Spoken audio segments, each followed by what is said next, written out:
జరిగిన పరిస్థితి అందరికీ కూడా తెలిసిందే. గత చరిత్రలో ఎప్పుడూ జరగని విధంగా ఏకంగా 99% వాగ్దానాలు అమలు చేశాం. ఎప్పుడు జరగలేదు ఆంధ్ర రాష్ట్ర చరిత్రలో కానీ దేశ చరిత్రలో కానీ.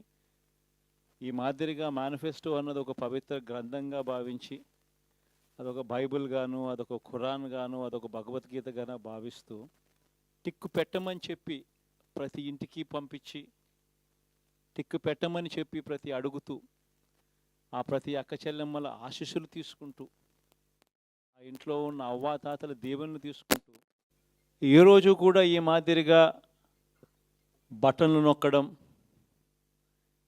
ఏకంగా 2,70,000 కోట్ల రూపాయలు ఎటువంటి వివక్ష లేకుండా ఎటువంటి లంచాలు లేకుండా ఏ నెలలో ఏమిస్తామో అని ముందే చెప్పి క్యాలెండర్ ప్రకటించి ఆ నెలలో అది తప్పకుండా ప్రతి సంవత్సరం తూచా తప్పకుండా ప్రతి సంవత్సరం అది జరిగేట్టుగా చేస్తూ ఏకంగా 2,70,000 కోట్ల రూపాయల వివిధ పథకాల ద్వారా మాట తప్పకుండా జరగడం కూడా గతంలో ఎప్పుడూ కూడా చూడలేదు, జరగలేదు. ఇవన్నీ కూడా నేను ఏదైతే చెప్తా ఉన్నానో ఇవన్నీ ఎప్పుడూ చూడని మార్పులు, గతంలో ఎప్పుడూ జరగని సంస్కరణలు.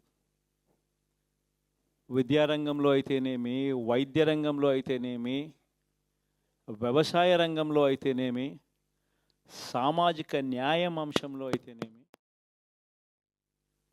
మహిళా సాధికారత అంశంలో అయితేనేమి, గవర్నెన్స్ విషయంలో అయితేనేమి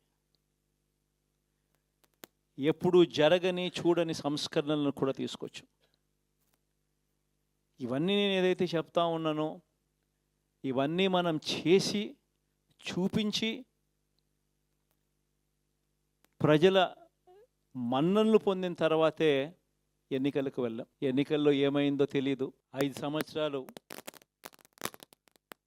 కళ్ళు మూసుకుంటే సార్ అయిపోయింది. 5 సంవత్సరాలు మళ్ళీ 2024 నుంచి 2029 కూడా అదే మాదిరిగానే కళ్ళు మూసుకుంటే 2029 కూడా కళ్ళు మూసుకుంటే వచ్చేస్తుంది. ఇది మనం గుర్తుపెట్టుకోవాల్సిన అంశం ఏమిటి అని అంటే సినిమాలో ఓన్లీ ఫస్ట్ హాఫ్ మాత్రమే.